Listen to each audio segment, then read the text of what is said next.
Our servicemen and women from vexatious and repeated prosecution in Northern Ireland is something this government takes incredibly seriously. Regular meetings are now ongoing between myself, the Attorney General, Secretary of State and Secretary of State in Northern Ireland. We are absolutely committed to the Prime Minister's destination that there will not be any vexatious, repeated allegations and prosecutions without new evidence, and we will achieve that objective. Thank you, Mr. Speaker. We heard earlier about the failures of Capita on army recruitment and Carillion, of course, on army accommodation. Isn't it time to review the costly procurement process whereby the government just last month signed a £1.6 billion contract to decommission Sellafield to Morgan Sindall, responsible for the Fastlane Leisure Centre supermess? I thank the Honourable Lady for her question. Sadly, I cannot speak for procurement of other departments, but I can reassure that in my new role I take how we do procurement, with who and how we will manage those contracts extremely seriously. Robinson. Thank you. In London, some veterans are eligible for free travel under the Veterans Concessionary Travel Scheme. However, in Greater Manchester, our service veterans don't have the benefit of travelling free on public transport all year round. Transport's a devolved power, and after years of service, I believe our veterans should be afforded a gold standard of treatment on our transport network. What discussions have the Minister had with the Mayor of Greater Manchester on this point? Thank you, Mr. Speaker. I've not had any discussions with the Mayor of Greater Manchester on this issue. As transport is devolved to the Greater Manchester Authority, it's for them to decide. However, as a supporter of the Armed Forces Covenant, Transport for Greater Manchester provides free travel on Metrolink for our veterans on important days such as Remembrance Sunday. But I am, of course, happy to meet the Mayor to discuss this further. Mrs. Helen Goodman. Speaker, I met some veterans from the Far East in the 1950s, and they impressed upon me the gross unfairness of the fact that some of them had served for 15 years. Will the government change the rule that means people who served before 1975 have to have served for 22 years to get a full pension? So in respect of pensions pre-1975, it's been a long-standing convention that lies with the Treasury, and it is simply, we simply do not have the resources to backdate that previously, as has always been the case with pensions across the public sector. Mr. Speaker, the recent attack on the Saudi oil facility was carried out using small pilotless drones capable of flying hundreds of miles. Can the Minister tell the House what defence the UK has against such similar attacks? Minister. Well, within the United Kingdom, the Home Office has responsibility for counter-drone activity. The MOD has a layered air defence capability, and we are happy to allow other departments to use that capability when they specifically request so. Emma Hardy. Thank you, Mr. Speaker. The Minister will be aware that the Hawk manufacturing at Brough is due to end in 2020 after over 100 years of aircraft manufacture. I thank her for agreeing to meet with me on Wednesday, but ahead of that meeting, please will she consider all suitable BAE MOD contracts and what pressure can be put on BAE to insist that some of those are manufactured in Brough? I've regularly met the unions from Brough over the years, and not only because I represent a site in Lancashire that also represents BAE workers. The key for BAE is for us to support them getting more export bids and also at the same time invest in the next generation of fighter. And with that, we will make sure that with our money and your taxpayers' money comes a commitment from BAE that the jobs are as much based here throughout the country as they've always been. For goodwill. Thank you, Mr. Speaker. My honourable friend from Chelmsford mentioned cadets in the community, but the cadet expansion programme is about establishing 500 new cadet units in state schools. What assessment has my right honourable friend made of the value of cadet units for some of our most disadvantaged children in some of our most challenging schools? Minister. The University of Northampton's research into the social impact of cadet forces, which includes those in state schools, suggests that membership can increase social mobility and help children reach their potential because of the activities they undertake, and this is precisely why this has been such a successful process. Carol Monaghan. Thank you, Mr. Speaker. The Secretary of State will be aware of reports of the use of white phosphorus by Turkey in northern Syria. What is he doing to assist NATO allies in the investigation into this? The Honourable Lady is right. White phosphorus is only permitted for using as signals and markers. It is not allowed by Geneva Convention to be used as a weapon.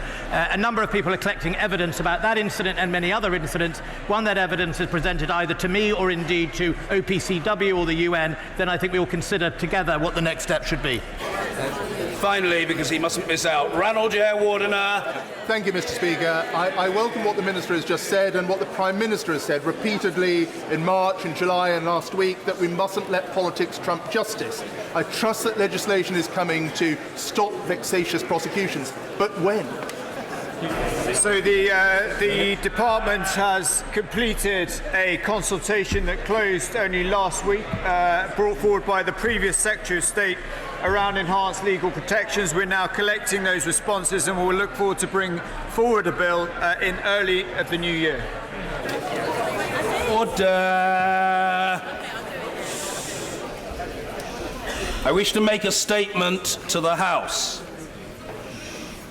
On Saturday last, at column 658, the Leader of the House rose on a point of order to announce the government's intention to bring forward a motion today under Section 13(1)(b) of the European Union Withdrawal Act 2018. Unfortunately, the point of order did not prove to be a prelude to an emergency business statement on which colleagues could question, probe and scrutinise the leader. Rather, for approximately an hour, 30 points of order were raised by no fewer than 24 colleagues, with me expressing disquiet and consternation that the government intended to require the House to consider again on Monday the same matter which it had decided 48 hours earlier on the immediately preceding sitting day. It was my privilege to listen and respond to the views of colleagues. I then undertook to reflect further on what members had said and to give a ruling this afternoon, which I shall now do. There are two issues, one of substance and the other of circumstances, to consider. I shall address each in turn. First, I have to judge whether the motion tabled under Section 13(1)(b) of the 2018 Act for debate today is the same in substance as that which was decided on Saturday.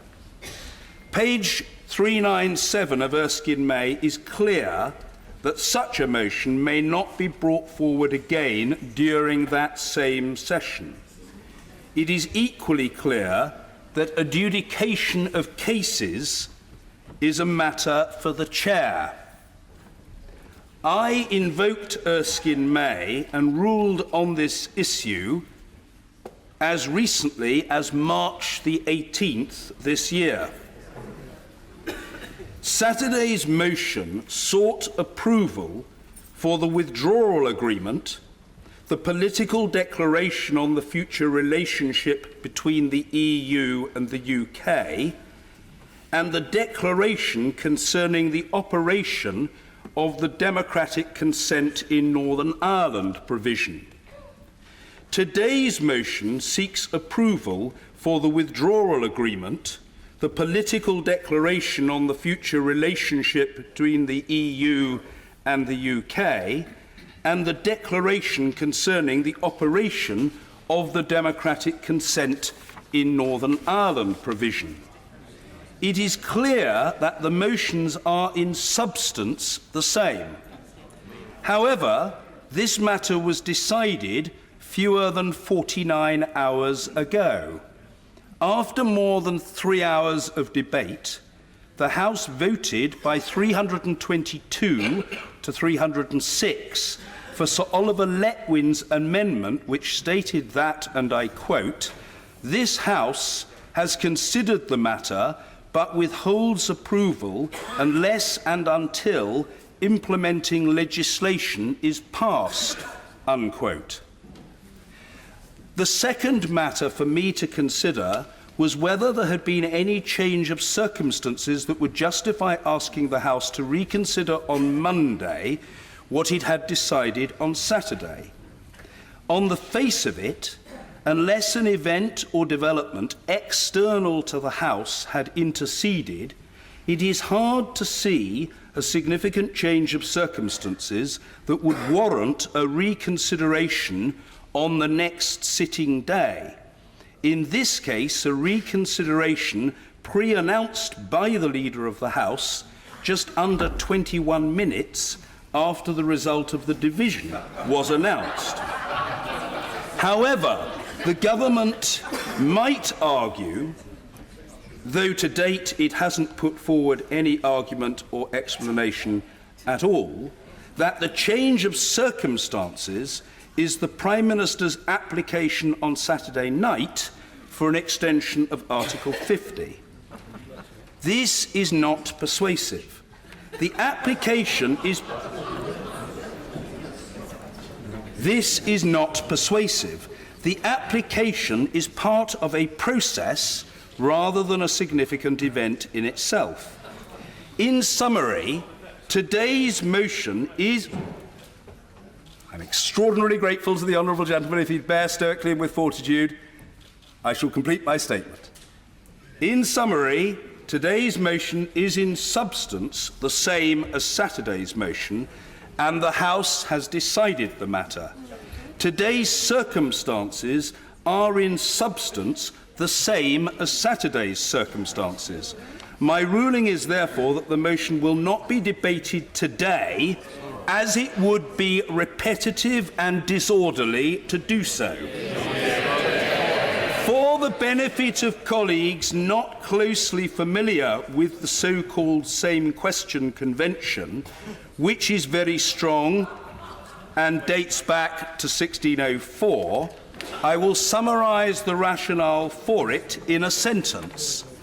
It is a necessary rule to ensure the sensible use of the House's time and proper respect for the decisions that it takes. If it is not legitimate for the motion to be taken today, what is it legitimate for the government to do?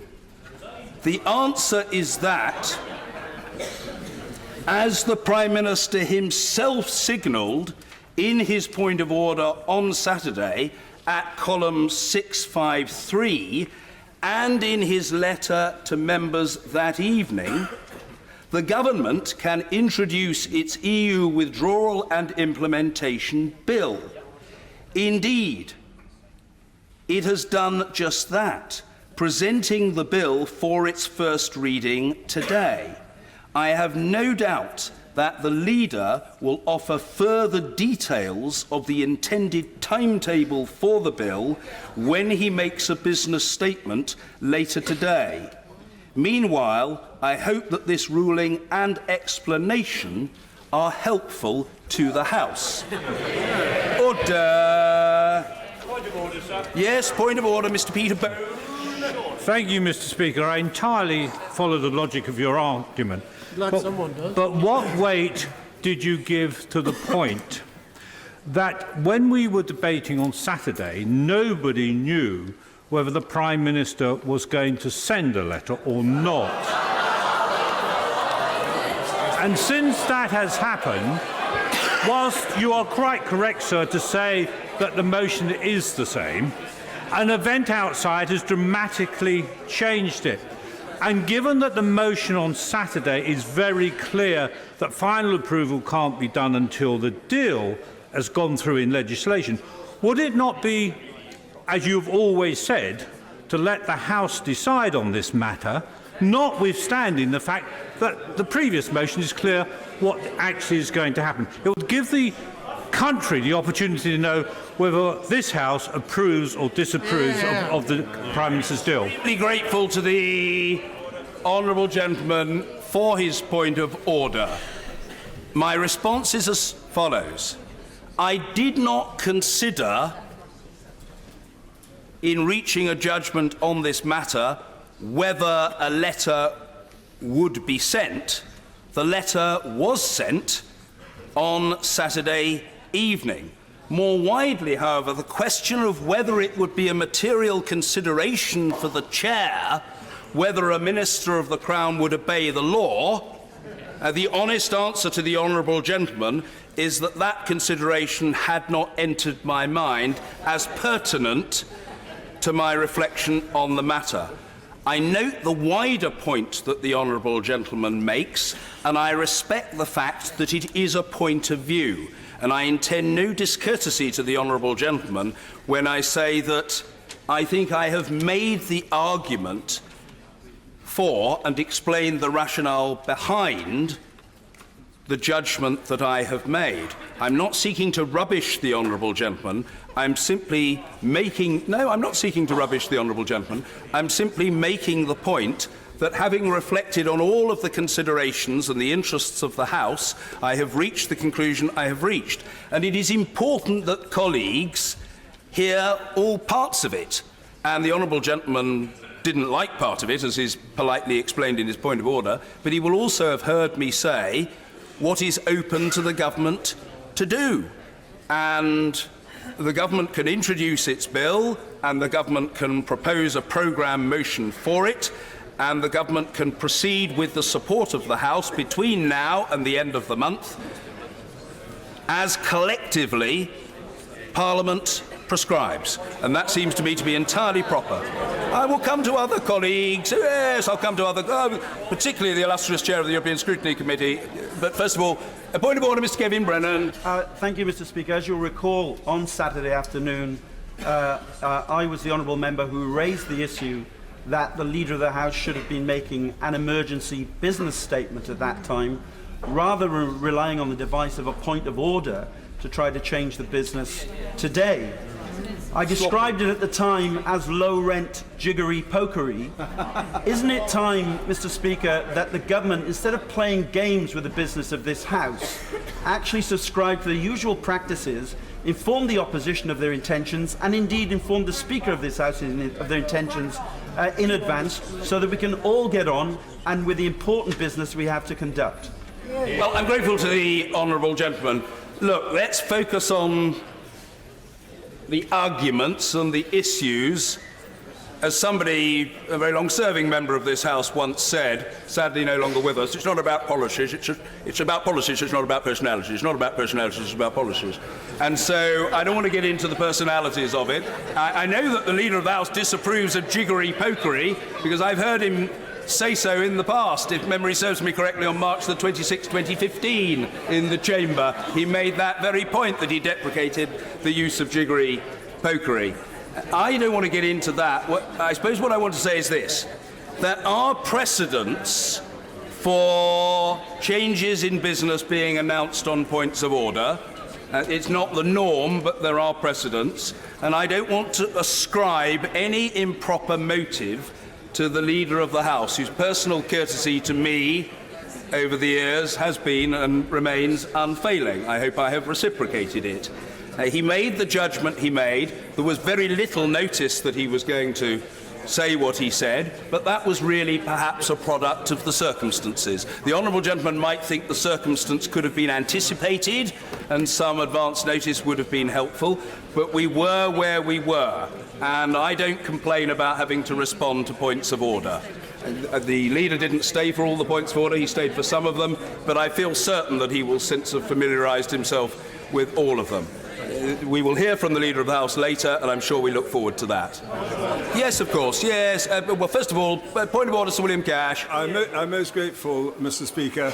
On a point of order which I made a couple of days ago, I made the point that the law of the land is that set out in Section 1 of the Withdrawal Act 2018, and that quite unequivocally states that the European Communities Act is repealed on exit day, which is the 31st of October.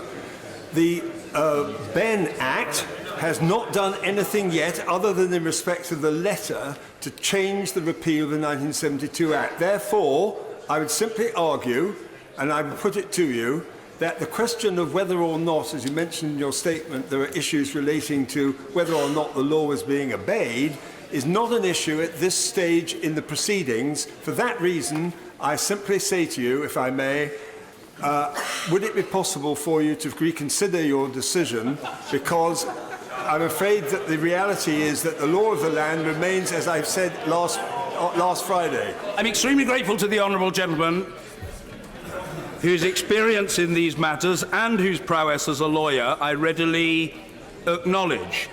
I hope he won't take it amiss, but if he does, it's a regrettable inevitability when I say that the honourable gentleman has put on the record his understanding of the legal position, and he has said it with crystal clarity this afternoon as on previous occasions.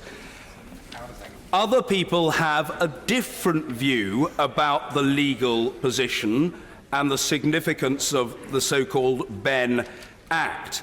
If memory serves me correctly, I did not dwell in my statement on adherence to the law. I touched on that matter only in response to the point of order from the honourable gentleman, the member for Wellingborough. I totally understand what the honourable gentleman thinks and why. Moreover, I made clear in the statement the option open to the government, and I reiterated it in response to the honourable member for Wellingborough. The amendment, I remind not just members but those attending our proceedings, in the name of Sir Oliver Letwin, explicitly specified that the legislation should come first.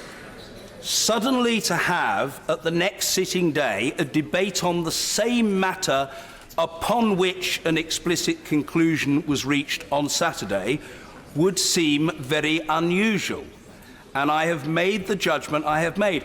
Colleagues, I'm stating the obvious, but when you make a judgment on these matters, manifestly, some people, if it's controversial, are pleased, and other people are displeased. That is in the nature of the responsibility. I have simply sought to discharge my obligations and to do what I believe to be right, and that is what the Speaker has to do.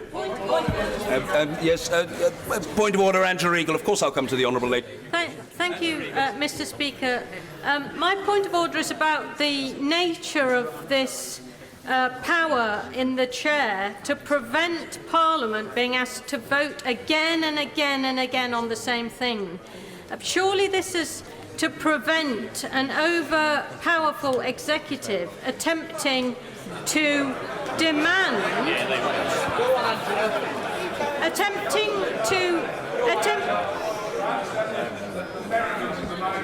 The honourable gentleman, I can't quite read his lips, but I think he's saying if only. Yes. I think he's saying if only. But the honourable lady must be heard. Angela Regal. Speaker, it's an attempt to prevent an executive from browbeating Parliament and making certain that it votes again and again and again on the same thing until it gets it right. Now, surely, Mr. Speaker, this is an important defence of freedom in our democracy. And does he agree with me that when we have a government which is attempting to browbeat Parliament and set up a Parliament versus the people false narrative, that this is even more important? The short answer to the honourable lady is yes. I sought, colleagues, to frame my statement in factual terms, and it was, whether people agree with it or not, closely argued. And I did not go in for adjectival excess on this occasion. It is, however, part of the thinking of the chair that the House should not be continually bombarded with a requirement to consider the same matter over and over and over again. And there are people who are concerned about such a prospect, the possibility of being browbeaten or harassed or intimidated. And in the context of the March the 18th statement that I made to the House, I was very aware of commentary in the public square along the lines of, well, we'll bring it back 26 times if necessary until we get the outcome. And that was a factor in my judgment that a ruling from the chair needed to be given. Absence of Speaker intervention on this matter, on the same question convention, since 1920 or thereabouts, is attributable, colleagues, not to the discontinuation of the convention, but rather to general compliance with it. And it is for the protection of the House. And we also don't want contradictory and conflicting judgments to be reached in very short order. And what could be shorter order than the next sitting day after the last judgment was made? It may not appeal to everybody, but that is the rationale for the perfectly reasonable judgment that I have made. Point of order, Mr. Bernard Jenkins. Sir Bernard Jenkins. Thank you, Mr. Speaker. I rather imagine that if you didn't enjoy being bombarded, you wouldn't enjoy so much sitting in that chair. And I note the dilemmas you face mean that on occasion you will sometimes have to please some and not others, but it is becoming remarkable how often you please one lot and not the other lot.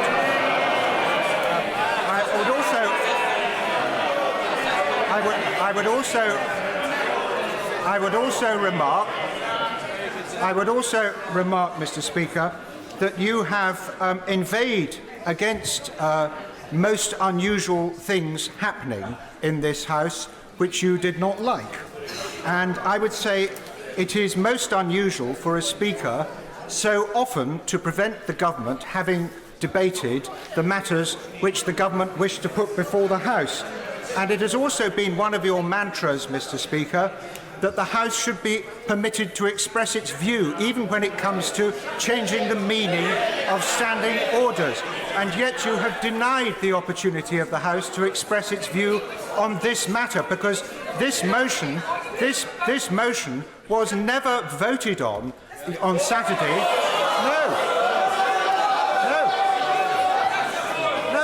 No. Want the honourable gentleman to be heard as he must be, fully and without fear or favour, and then I know he will allow me the courtesy of an uninterrupted response. Sir Bernard Jenkins.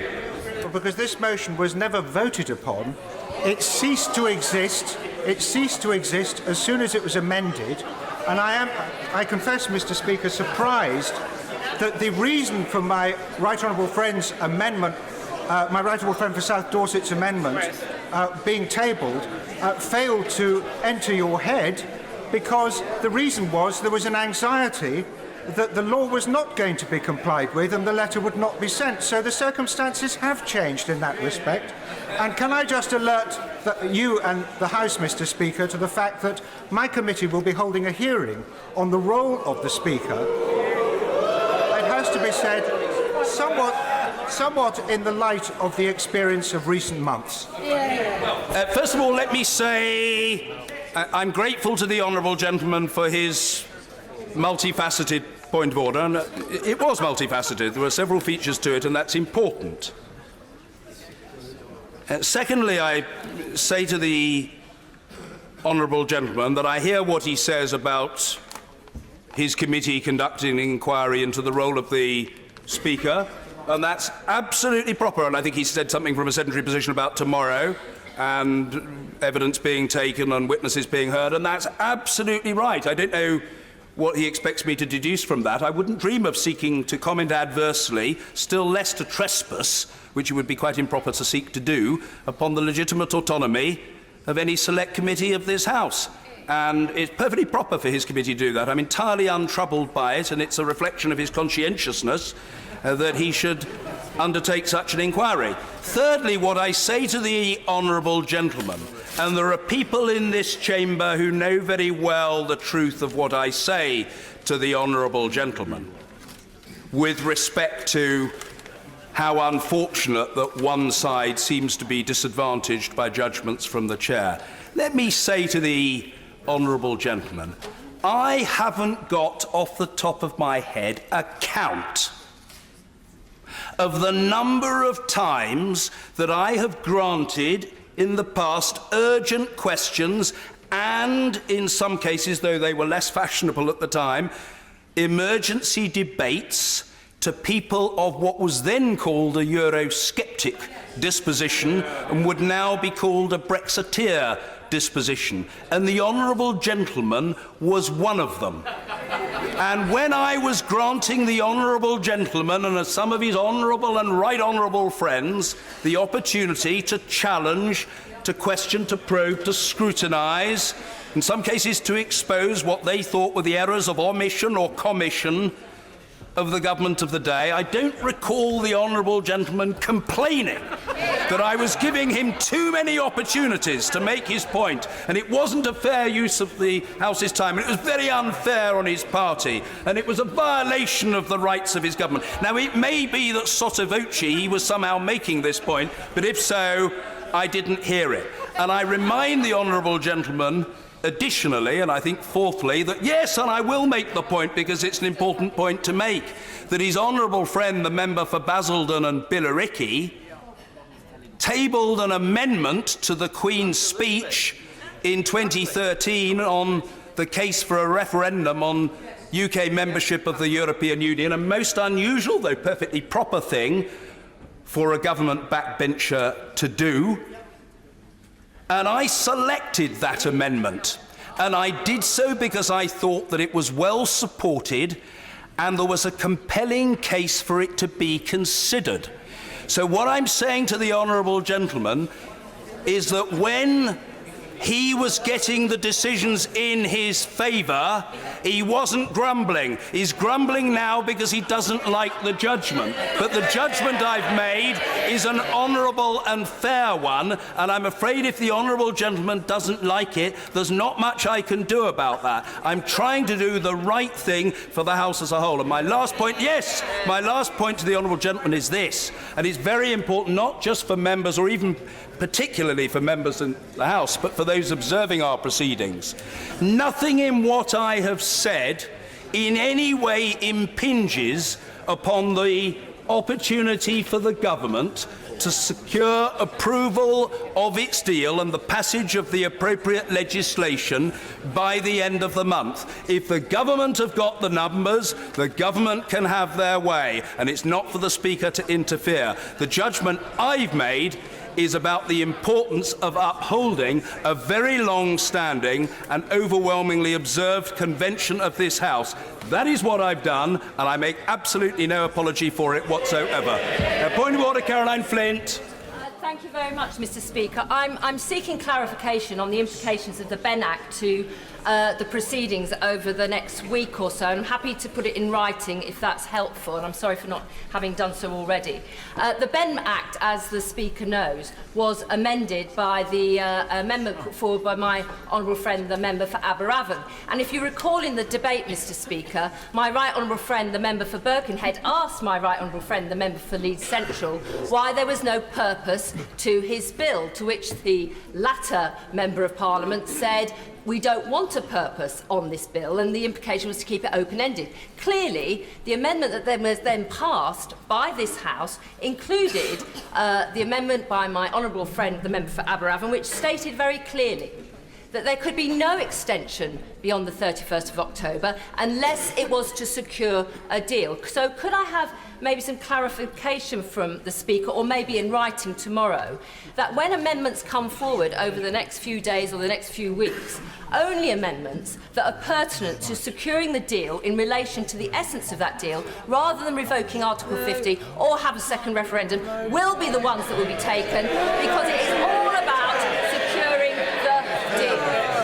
To the right honourable lady is twofold. First of all, it's not for the chair to interpret the Act. People will make their own assessment of that. That doesn't fall to me. Secondly, if the right honourable lady wishes to engage with me on that matter in correspondence, I'm not promising to come back to her tomorrow. I will study any letter from her and respond in as timely a way as I can, compatible with a substantive response being provided. And I should be very delighted to try to oblige the right honourable lady in that regard. Yes. Yes, of course. Point of order, Mr. Steve Baker. Mr. Speaker, would it not be better to save consideration of these matters until the business statement so that we can hear from the Leader of the House of Commons? That's perfectly possible. For that to be the case, a self-denying ordinance is required on the part of people who otherwise wish to raise points of order with me. But I note what the honourable gentleman has said, and colleagues either will be guided by him or not, as the case may be. Point of order, Dr. Sarah Wollaston.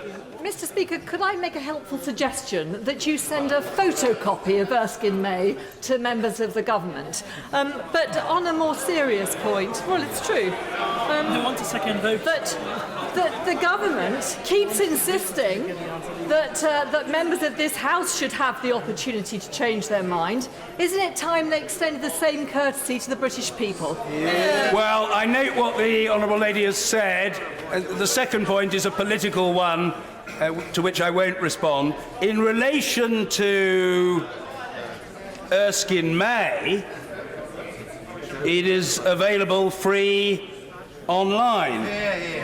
In relation to the Same Question Convention, I simply make the point that when I pronounced on the Same Question Convention on the 18th of March, one of the early responses came from an honourable member who said, "May I say how delighted I am that you have decided to follow precedent, which is something I am greatly in favour of." And he went on to make other supporting points. The person who responded in that way was none other than the right honourable gentleman, the member for North East Somerset, the Leader of the House. So the Leader of the House was very much with me at that time on the Same Question Convention. I take the same view 7 months later, and it is for him to explain whether he does. Point of order, Sir Desmond Sway. However unfashionable it might be, Mr. Speaker, I believe you're quite right. And by the same token, it's quite wrong to expect the voters to have to answer the same question a second time. Look, I've known the right honourable gentleman member for New Forest West for 22 years. I like him so much that I don't want to ruin a burgeoning political career, as he's only probably a quarter of the way through his. But one of the great merits of the right honourable gentleman member for New Forest West is that he is a model of consistency, principle and fair-mindedness. Point of order, Sir Robert Sims. Thank you very much, Mr. Speaker. The meaningful vote process was a process which Parliament insisted that the government adhere to. And all the government are trying to do is to stick to a process set out by Parliament. And clearly, on Saturday, things were amended. Now we can have a clean vote, because I think there is an appetite among the country, if not this Parliament. I mean, they're not exactly empty benches here to try and get a view on what the Prime Minister's deal is about. The fact of the matter is, I agree with Sir Desmond Swayne. I think your ruling is probably right, except that we are prone, unlike most of Erskine May, to the EU Constitution. And the EU Constitution means at the moment we leave at the end of this month, which means there's limited time. So we're going to be treated to the spectacle of empty benches in this House as we go home at some point, and maybe sitting late or sitting at weekends in order to try and get government legislation on the statute book. And I'm not sure the British people will understand that. Just say to the honourable gentleman, and I genuinely apologise to him if I have misunderstood any part of his point, but I am reacting on the hoof. Whether there were the debate today or not, the government requires the passage of the requisite legislation. Therefore, insofar as the right honourable gentleman is concerned about the time required for the legislation, the programme motion for it, the sitting hours entailed by it, the inconvenience that might flow from it, those considerations would apply whether we had the debate today or not. The issue is, do we make a pragmatic judgment and allow for the breach of a long-standing convention, or do we make a principled judgment? And I have made a principled judgment, and there is every opportunity for the government, with the support of the House, not only to have its say, but to get its way by the end of October. And I don't think I need to add anything to that. It is dependent on parliamentary opinion. I will come to the Honourable Lady. Point of order, Mr. Crispin Blunt. Thank you, Mr. Speaker. But before you reflect on it, I acknowledge we have known each other for over 30 years, and in many ways our personal political lives seem to have gone off in very different directions in the course of that time. And I acknowledge the kind remarks you made to me on another occasion outside this House last week. But I am one of the members who has formally recorded my anxiety about your partiality in the chair, and I think the right way to do that is to do it formally. But having done that, like my honourable friend for New Forest West, and having noted the narrow terms in which you gave your ruling today, I think those terms are reasonable in you coming to your judgment. However, is a sufficient change of circumstances us knowing what the response to the letter imposed upon the government by this House to request an extension, then for you to reconsider the conclusions you came to today? Well, as the Honourable Gentleman will know, repetition is not a novel phenomenon in the House of Commons, including when perpetrated by me. I have made the point often, and forgive me, but I make it again, that I tend to subscribe to the dictum of the late Lord Whitelaw in these matters. He famously used to say, personally, I think it is better to cross bridges only when I come to them. It's a hypothetical question. I would have to reflect on it and make a judgment in the circumstances of the time. I don't want to fall out with the Honourable Gentleman, and I appreciate his courteous opening remarks. He won't be surprised to know, though I absolutely defend his right to his opinion, that I don't accept his characterisation of my speakership. I have tried to do the right thing by Parliament. Sometimes people like it when it goes their way, and sometimes they don't when it doesn't. But that is my honest approach. If he disapproves of it, I am sorry about that, because I've known him a long time, but I will live with that. And I don't mean that in any discourteous or patronising way. I will live with that. It is one verdict, and there will be others. But I've made the judgment I've made, and let's wait and see how events develop. Yes, indeed. Point of order, Harriet Baldwin. Thank you, Mr. Speaker. This is a genuine point of order. And my understanding of Erskine May is that the repeat question applies to a session of Parliament. So the fact that we've had a prorogation since the 29th of March might mean that the government, I'm not saying they would want to do this, they could bring back the same question as they asked the House on the 29th of March. And secondly, would they be able to ask a variant of the motion on the order paper today that included subsections 1 and 3, for example? Well, I'm very grateful to the Honourable Lady, and it is a genuine point of order, and my response to it is as follows. First, when I referred, and I don't mean this impolitely, not to the 29th of March, but to the 18th of March, I was not referring to a motion on that day, which was indeed in the last session. I was referring to the statement or ruling that I gave at the time on the same question convention.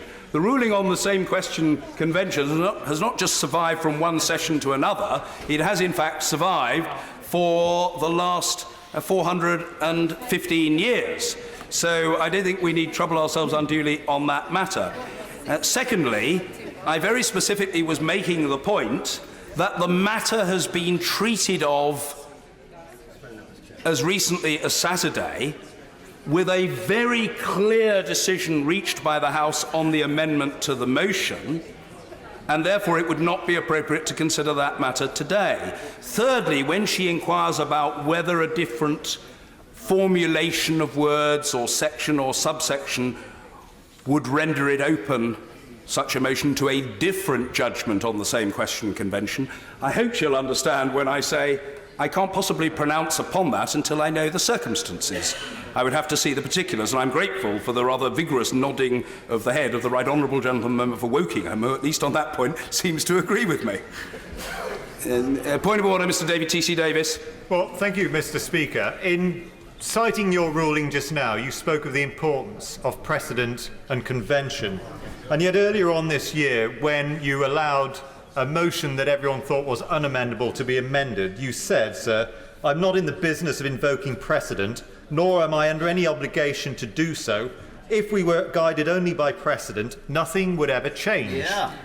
Can you understand, sir, in the light of your comments, why some people perceive, perhaps incorrectly, that the only consistency one can find in your rulings is that they always seem to favour one side of the argument and never the government, who are trying their best to carry out the mandate given to them by the British people in 2016? Well, to the honourable gentleman, and I mean this very sincerely for his point of order, and in particular, in the best traditions of the honourable gentleman's parliamentary service, for his explicit, direct challenge. I respect that.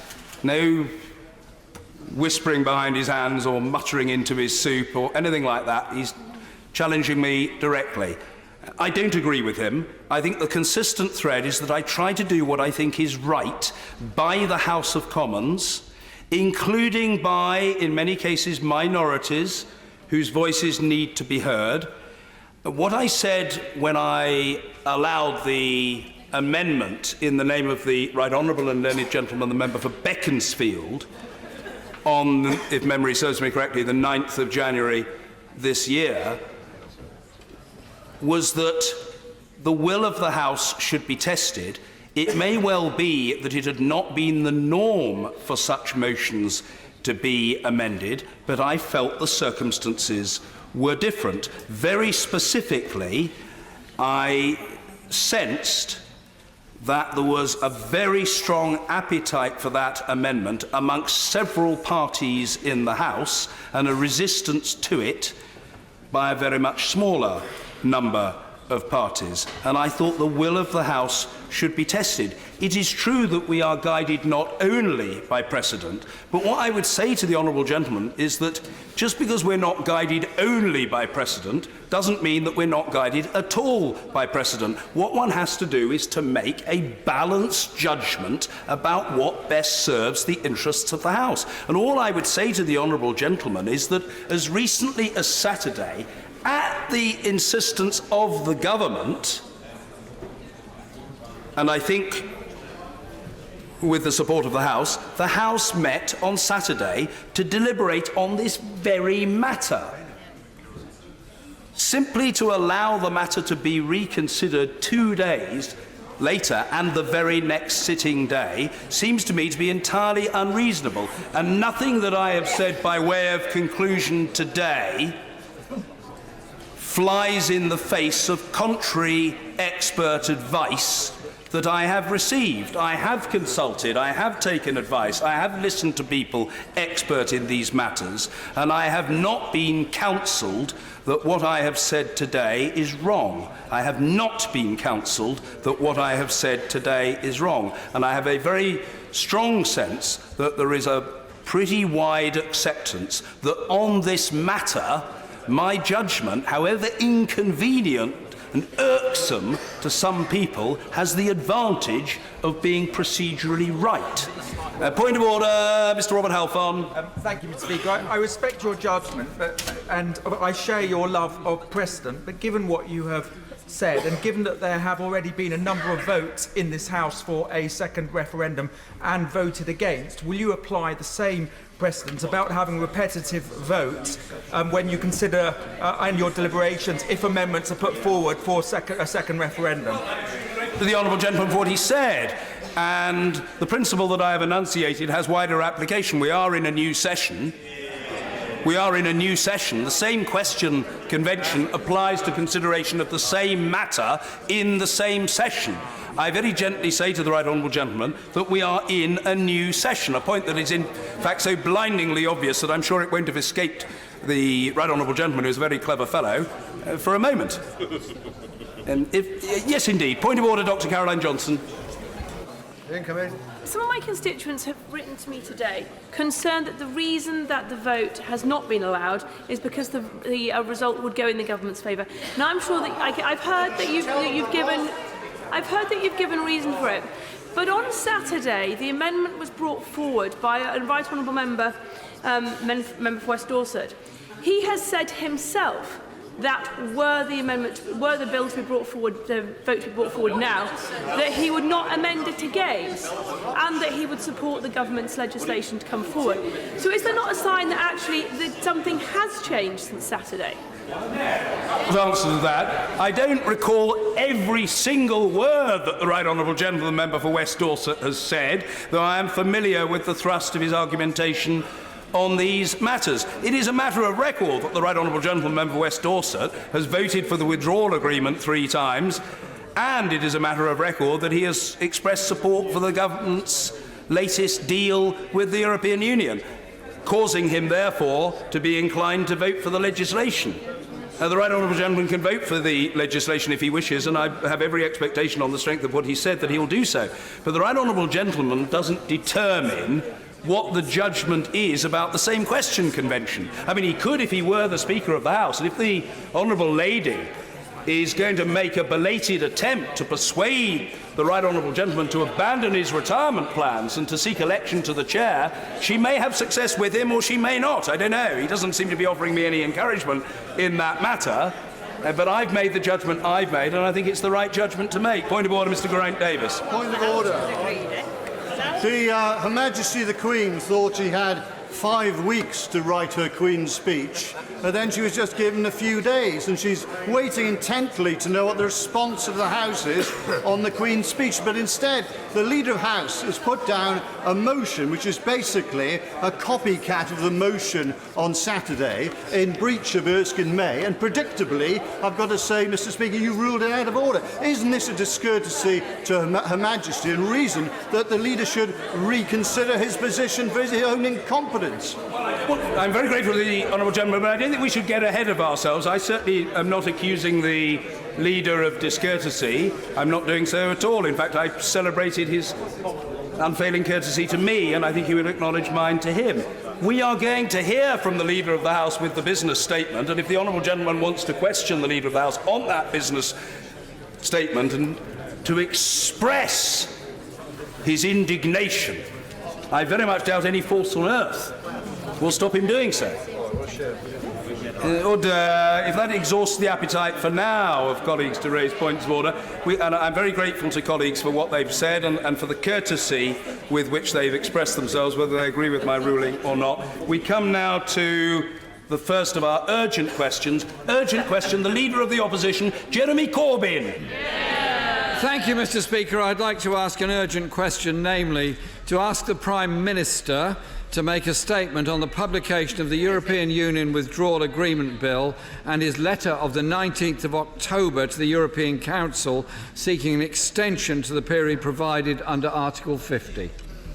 The Secretary of State for exiting the European Union, Secretary Stephen Barclay. Mr. Speaker, notice of the Withdrawal Agreement Bill was given to the House on Saturday. The bill was handed to the House yesterday as agreed with the House authorities. It will be introduced for first reading at the start of main business today. The publication of the Withdrawal Agreement Bill is therefore now being delayed by the Leader of the Opposition because he has tabled an urgent question requesting the publication of the Withdrawal Agreement Bill. Genius. The Withdrawal Agreement Bill cannot, Mr. Speaker, be finalised until the European Council on Thursday the 17th of October, and then follows a historic meeting of this House on Saturday the 19th of October. It has then been introduced on the following sitting day. And as you said just a moment ago, Mr. Speaker, in response to a point of order, what could be shorter than the next sitting day? The sooner this urgent question and the next urgent question are concluded, the sooner it will be available to members. In respect to the Prime Minister's letter to President Tusk of the 19th of October, this was sent in compliance with Section 1 of the Benn Act. The President of the European Council has accepted the request as valid and indicated he is considering it and consulting with Member States. Jeremy Corbyn. Thank you, Mr. Speaker. I do admire the Secretary of State for keeping a straight face while he gave that answer. And I'm very grateful to this I'm very grateful to this urgent question being granted, Mr. Speaker. The Prime Minister has not deigned to grace us with his presence today, but I'm reassured, Mr. Speaker, that despite his pledge, he's not to be found anywhere in a ditch. I would, however, like to welcome the fact that the Prime Minister has sent a letter over the weekend to the EU President Donald Tusk to comply with the EU Withdrawal No. 2 Act. Mr. Speaker, as we've come to expect with this Prime Minister, this has been done with posturing and attempts to distract. But despite having told the British public over and over again he would never do it, the letter has, in fact, been sent. Yeah. The request is not only legally necessary and prevents us crashing out of the EU with no deal, but the extension allows this House the space to scrutinise the Prime Minister's Brexit deal. I want to pay tribute to all those members who've worked hard to ensure a no-deal Brexit is ruled out, and I will continue to work across the House to ensure that this continues to be the case. Mr. Speaker, the European Commission has confirmed today that Brussels is now considering the terms of an extension. Can the Secretary of State tell the House when he expects any extension to be granted?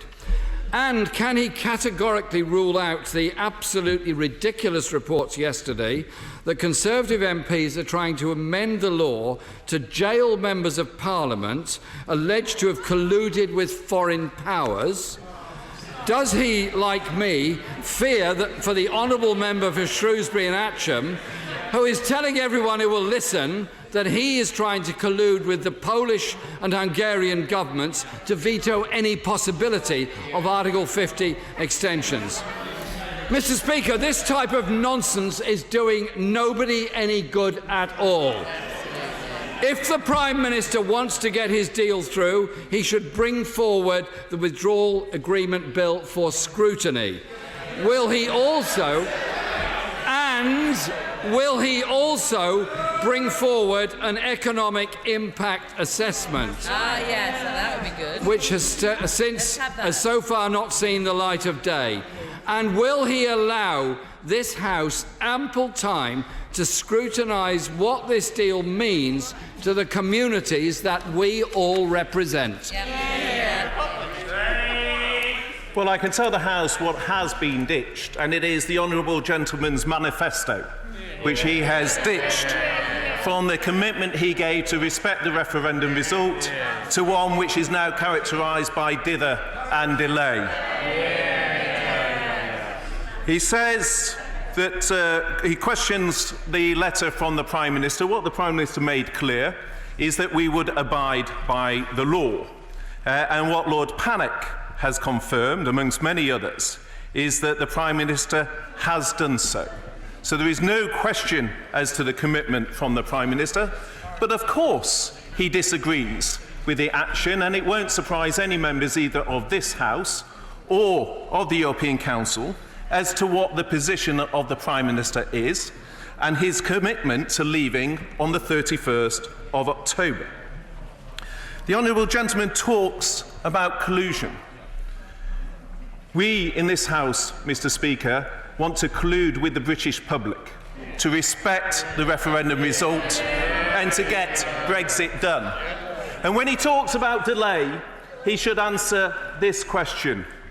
If he wants a second referendum, we know the Shadow Brexit Secretary wants a second referendum, but if he wants a second referendum, how long is that going to take? How long will the primary legislation take? How long will the Electoral Commission requirements take? How long is he going to leave the House in purgatory? He gave a commitment that if we went past the 31st of October, there would be a general election. And yet on the Moore programme on Sunday, the Shadow Brexit Secretary said he wanted further delay in order to have a second referendum. So when is he going to accept the Prime Minister's challenge? When is he going to have a general election? Or are we going to have, as the Shadow Brexit Secretary said, more dither, more delay and more shirking of his responsibilities? Mr. Kenneth Clark. Mr. Speaker, could my right honourable friend try to ensure the government stops giving this sort of sacred quality to the date of October the 31st, which is a really rather silly point, which has intruded into the extremely complicated arguments we're having on this whole issue, although I personally would be quite happy if we could conclude a withdrawal agreement along the lines the Prime Minister is proposing by 31st of October, if we could do it properly. But the date was not selected by the British public or the British government. It was a compromise in the EU between President Macron and the rest, and was plucked out of the air. So will he agree with me that what matters is we get the right withdrawal agreement, carried with the tenuous majority the government may have, through second reading and third reading, so its form is actually settled, and then we can proceed in a way which future generations, if we get it right, or if we get it wrong, will regard as much more important than whether we actually made it for a particular day in October 2019. But the reality, Mr. Speaker, is the date was set by the previous European Council, and it is not a unilateral decision for the UK Parliament as to whether that date is changed. Now, previously in this House, the Father of the House has said what mattered was avoiding no deal. The Prime Minister has secured a deal that does that. So what matters now is that we end the uncertainty for businesses, the uncertainty for citizens, and actually deliver on the deal the Prime Minister has negotiated, one agreed by the EU 27 as well, and we get Brexit done. Mr. Ian Blackford. Thank you, Mr. Speaker, and can I congratulate the Leader of the Opposition for lodging this question. But of course, it's a question to the Prime Minister. And it's a question about the Prime Minister's behaviour. Where is he? Where is the respect that the Prime Minister is showing to this House? Mr. Speaker, the Prime Minister is utterly humiliated by his defeat on Saturday. A defeat that saw this House reject his unfair anti-democratic deal. A defeat, Mr. Speaker, that has forced the Prime Minister to send a letter to the European Union Council requesting a deal. But what did the Prime Minister do? He sent a letter, not on headed paper, and unsigned. Pathetic. Can I ask if the Prime Minister is used to sending unsigned letters in his capacity as Prime Minister, and if so, how many? And I want a direct answer to that question. Anonymous letters. But I think we know the answer. Because his behaviour lacks dignity. It lacks respect.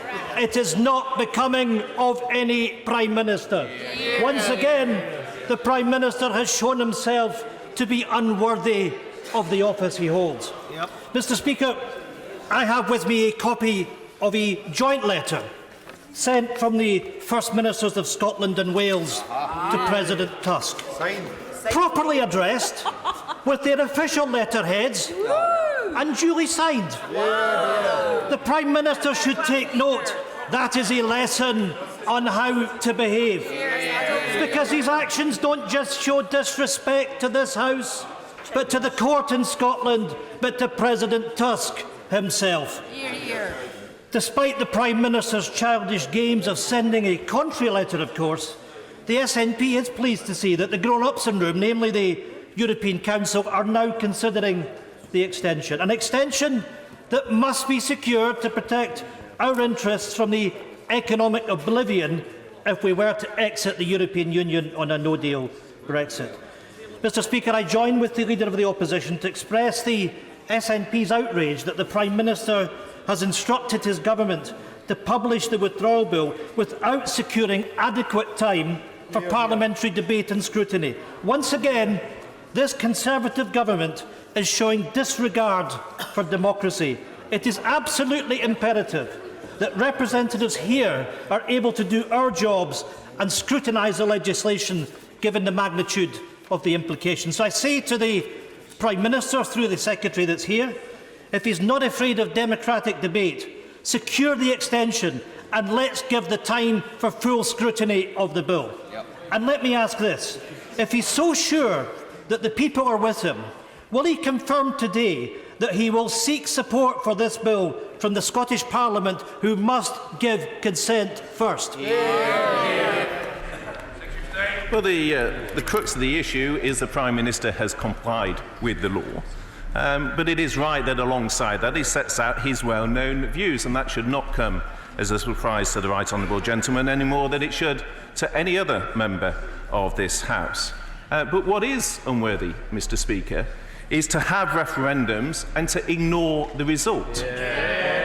Which is a position of the right honourable gentleman, not just in terms of the referendum in 2014, but also in terms of the referendum in 2016. After more than 1,200 days since the referendum, the one thing I don't think this House has lacked is opportunity to debate the issues contained in the withdrawal agreement bill. And the withdrawal bill will be published, it is with the House, in order for that debate to happen. So it's time for the House to get on to that debate, to back the bill, to get Brexit done, and to get on to the domestic priorities, the record investment in our health service, the extra 20,000 police officers that we're recruiting, and levelling up all parts of the United Kingdom as part of a strong economic delivery. Sir John Redwood. I'm glad the government wishes to base our future relationship with the EU on comprehensive free trade agreement. So will the government get on and table one and show urgency in trying to get one? Because the sooner we can get one, the more reassuring it will be in Northern Ireland. And the public, who are heartily sick of all this, don't want to waste another 15 months. And Mr Speaker, may I personally thank you for avoiding Groundhog Day today. I heard all the arguments on Saturday. I don't think I need to hear them again. Well, I agree with my right honourable friend. We need to get on to the future relationship. The House has been debating endlessly the winding down provisions, which is what is contained in the withdrawal agreement bill. And what the political declaration sets out is a clear framework for a best-in-class free trade agreement, and we need to pass the bill in order to get on to doing that. Jay Swinson. Mr Speaker, the Prime Minister was withering in his criticism of the first Brexit deal, and yet he voted for it. He said that no Conservative PM should ever accept a border down the Irish Sea, and yet he has. And he said he would never ask for an extension of Article 50, and yet he sent the letter doing just that. If the Prime Minister is allowed to change his mind, surely the government should give the public the opportunity to do the same by putting their Brexit deal to a people's vote. I think it's somewhat ironic to have a question about changing minds from the Liberal Democrats, who were the first party to call for an in-out referendum and who now want a people's vote on the basis of ignoring the people's vote that we've had. Sir William Cash. Thank you, Mr Speaker. The urgent question was introduced by the Leader of the Opposition, which is somewhat unusual. May I refer my right honourable friend to a bill which was introduced in 1997 in the name of the Leader of the Opposition with the Right Honourable Tony Benn, which says that the sections 2 and 3 of the European Communities Act 1972 are hereby repealed, that the European Court of Justice shall have no effect in the United Kingdom, and would he also recall the number of times, which, as far as I'm concerned, was indefinite, when the Right Honourable Leader of the Opposition went through the lobby with me on every single occasion relating to European matters? Does he accept that this really does demonstrate a monumental, not only a mere U-turn, but a monumental degree of lack of memory and a lack of understanding of what the withdrawal bill is all about and the referendum itself? Well, my right honourable friend has always stuck to his principles. The reality is the Leader of the Opposition cannot even stick to his own manifesto.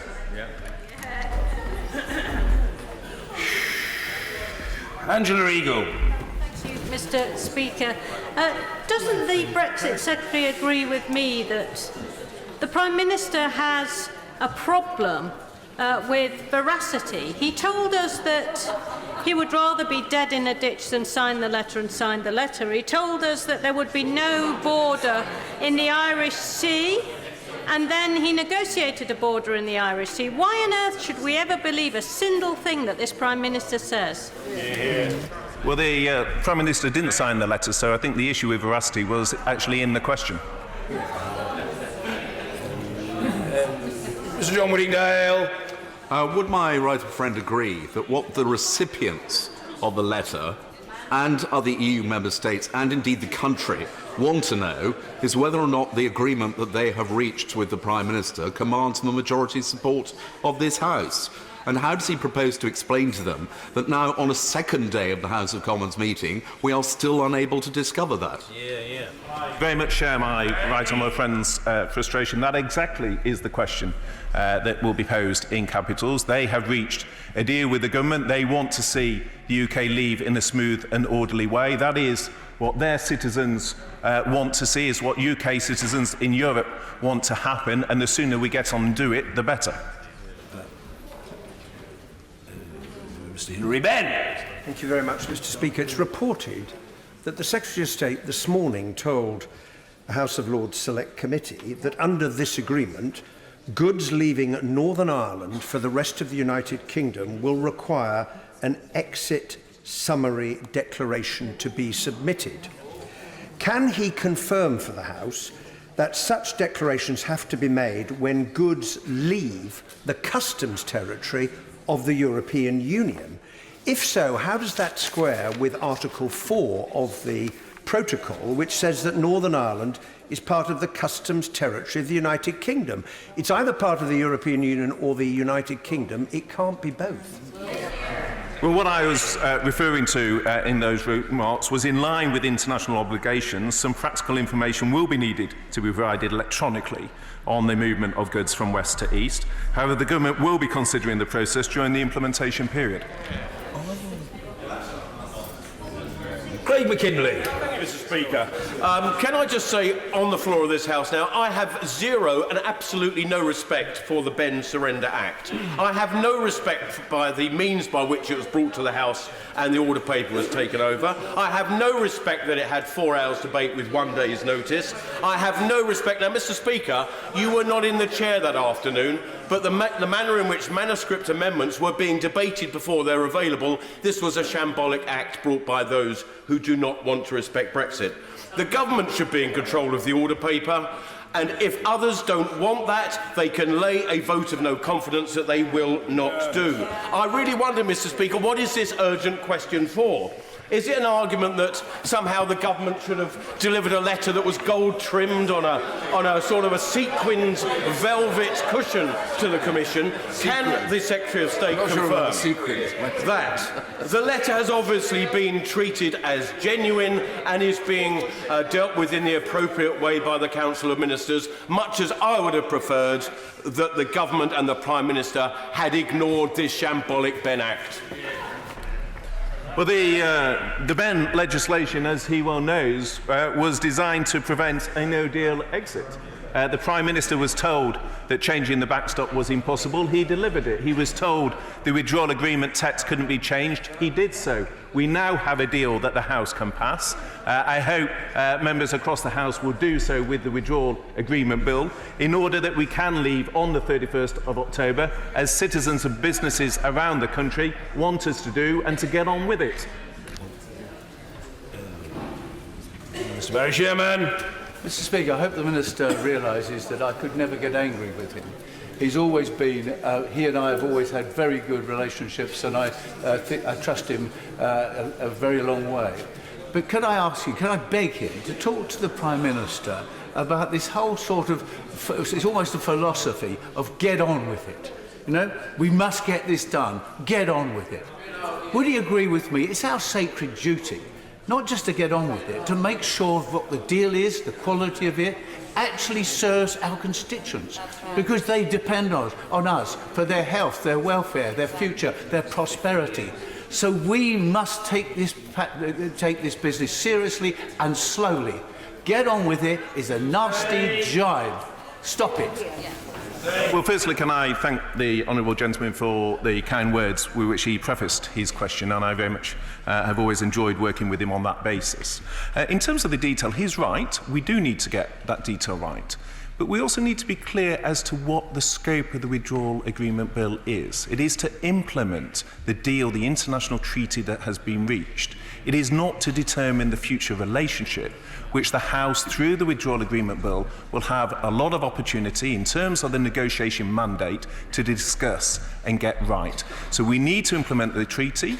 We need to do that through what has been agreed with the EU in the form of the withdrawal agreement bill, and then get on to the debates which I look forward to having with him on the terms of the free trade agreement as we move forward with that deal. Ben Bradley.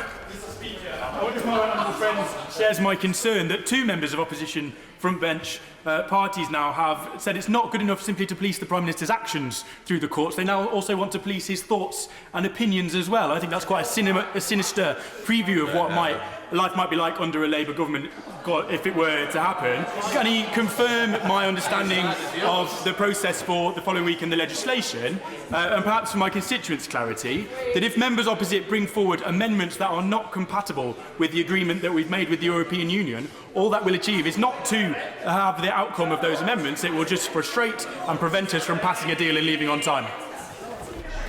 Well, on the detail in terms of the next steps, my right and my friend, the Leader of the House, will make a business statement after the urgent questions, and I would not want to preempt that. But on the wider point, he's absolutely right. The Prime Minister has met his legal obligation. That has been recognised by the President of the European Court, the European Union. And what we now need to do is implement the withdrawal agreement bill, get Brexit done, and get on to the free trade agreement, which the honourable gentleman referred to earlier. Jerry! Thank you, Mr Speaker. I welcome the fact that despite all the malarkey and green ink letters and spin on Saturday night, the European Union have accepted the request for an extension. But does it concern the Secretary of State that in the court action raised in Scotland, in which I acknowledge the support of Dale Vince, despite the fact that the Prime Minister, the Attorney General and the Advocate General have all assured the court that the Prime Minister will obey the Benn Act and ask the court to dismiss the action, despite those promises and assurances, the court have seen fit to continue the action to make sure that the Prime Minister keeps his promise? Well, it's not for a Minister of the Crown to comment on any live court proceedings, but to follow the lexicon of the Honourable Lady, what would be malarkey is for claimants to send letters before the publication of the correspondence that address the issue that was sought in the earlier judgment.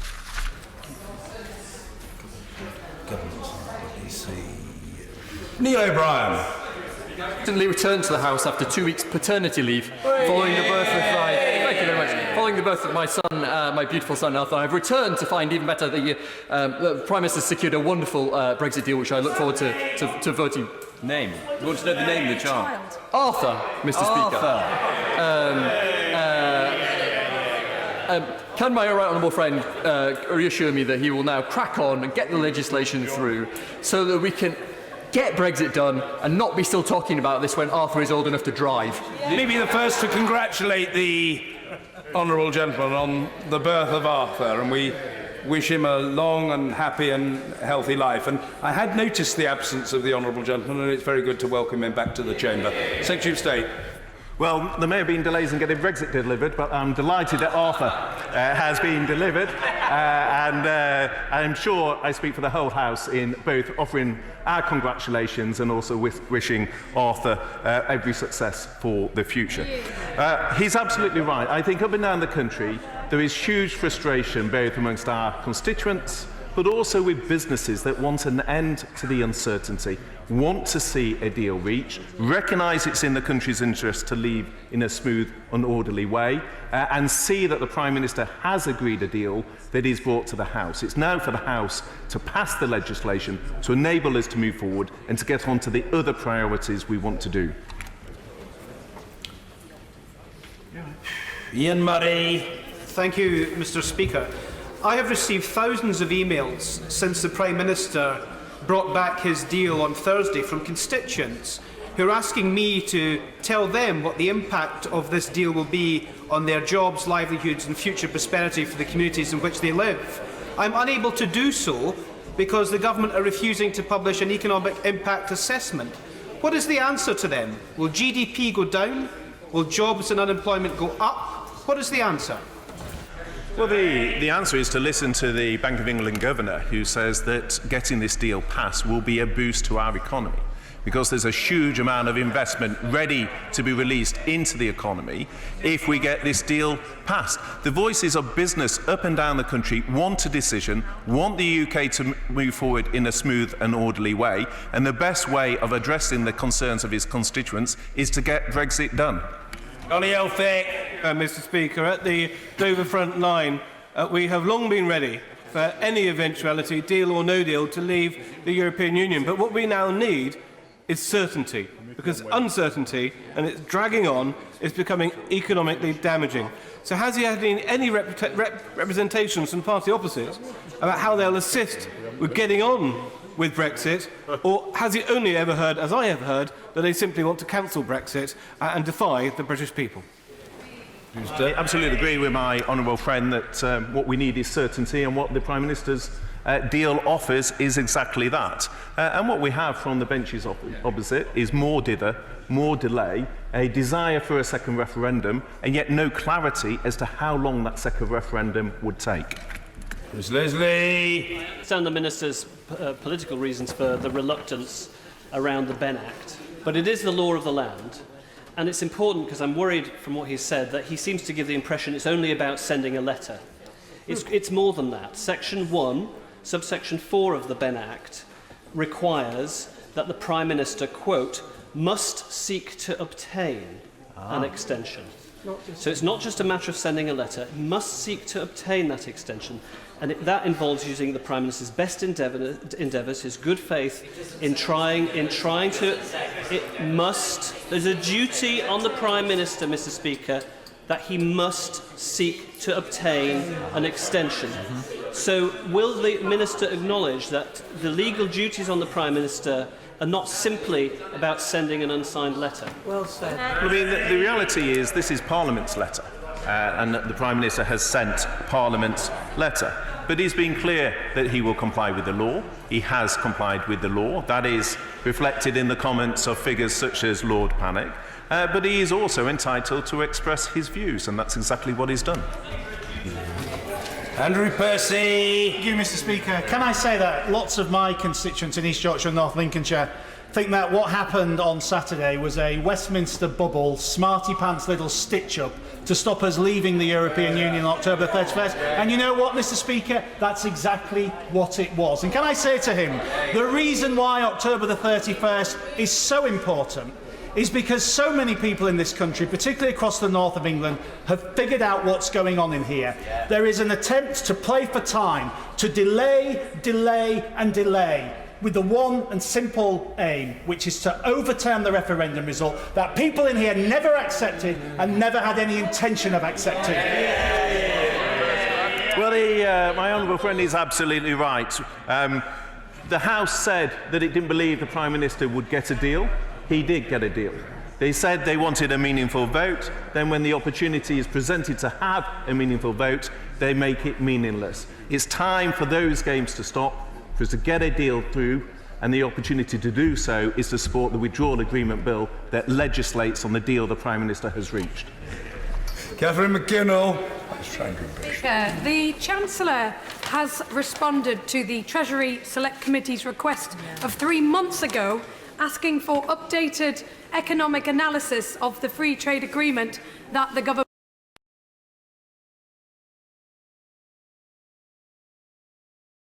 service.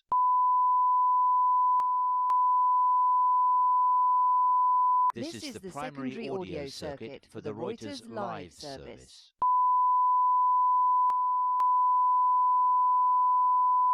This is the primary audio circuit for the Reuters live service.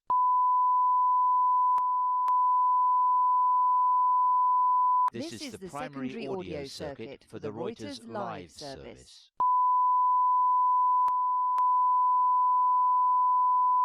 This is the primary audio circuit for the Reuters live service.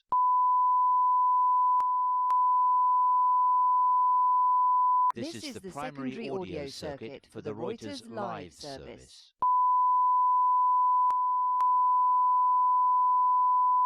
This is the primary audio circuit